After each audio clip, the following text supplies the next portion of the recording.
My dear students, Robika ma'am is with you with the new topic, that is organization of the judicial system in India.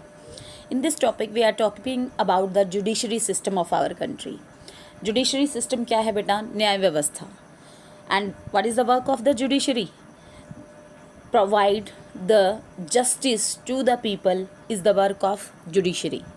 So on the apex level, in the flow chart you can see that supreme Court of India means highest level पर जो हमारे देश में court आती है वो है supreme Court of India. कहाँ पर है? दिल्ली में है.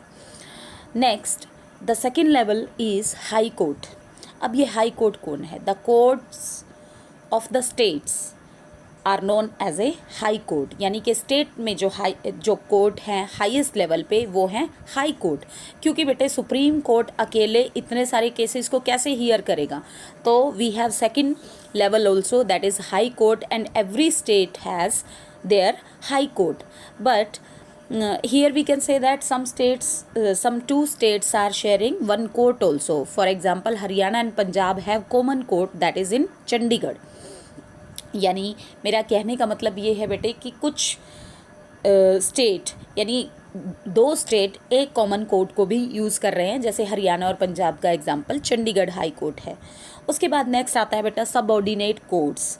Other courts on the district level, on the local level are known as a subordinate courts. Further classified into the 3 levels. अब इन सबऑर्डिनेट कोर्ट्स को आप 3 लेवल्स पे क्लासीफाई करोगे. The first one is civil court, the second one is criminal court, the third one is other court.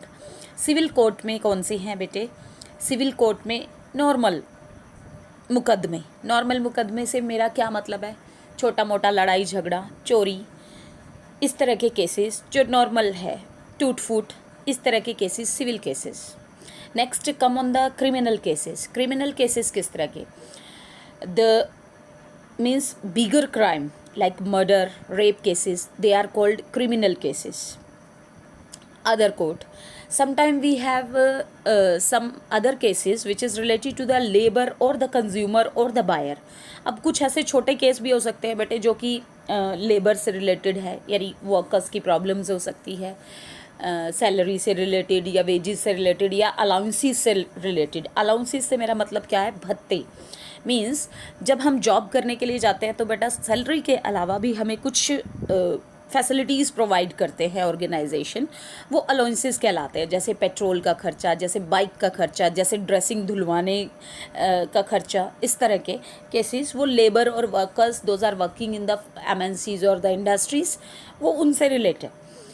So other cases में consumer cases can be discuss, labour cases can be discuss, and the smaller cases are also coming in that. So these 3 levels are classified according to the subordinate courts. तो तीसरा level आप ध्यान से पढ़ेंगे बेटे. Subordinate courts can be classified. Number 1 civil court, number 2 criminal court, number 3 other courts. So I think so with the help of the flow chart we have cleared about the level of courts in our country. So अब आता है हमारा the highest level of the court, that is Supreme Court of India, highest court of law, यानी कि सबसे बड़ा कोर्ट. In the picture you can see बेटा Supreme Court of India.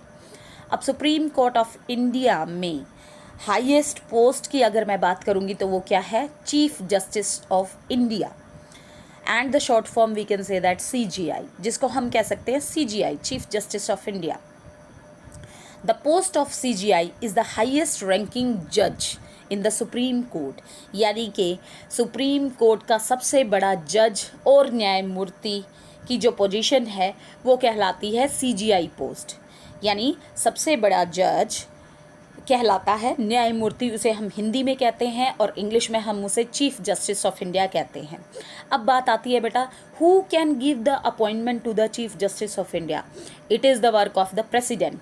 President will provide the appointment to the CJI, यानी chief justice of India को appointment देने का काम प्रेसिडेंट करता है.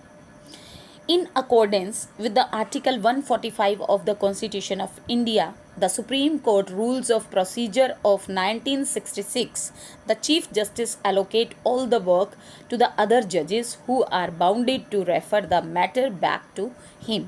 यानी कि हाईएस्ट लेवल पे आपने बेटा पोजीशन दी है चीफ जस्टिस को, और chief justice once chief justice is appointed by the president he is not answerable to anyone. यानी एक बार प्रेसिडेंट जब चीफ जस्टिस की अपॉइंटमेंट कर देगा उसके बाद चीफ जस्टिस किसी को आंसर ही is not answerable to anyone, कोई उससे क्वेश्चनिंग नहीं पूछ सकेगा. आर्टिकल 145 जो कि हमारे कॉन्स्टिट्यूशन में लिखा है, इसमें सुप्रीम कोर्ट के रूल्स ऑफ प्रोसीजर के अकॉर्डिंग 1996 के according all the work can be done under the guidance of the chief justice of India and the जजेस, अदर जजेस ऑफ द सुप्रीम कोर्ट और the high court work under the guidance of Chief Justice of India and they are bounded to refer the matter back to him or her in any case where it require it. और chief justice of India बेटे अगर चाहे तो किसी case को high court में भी transfer कर सकता है और हाई कोर्ट से सुप्रीम कोर्ट में भी ट्रांसफ़र किया जा सकता है बाय द विश और by the rule regulation of the chief justice of India. So, thank you my dear students.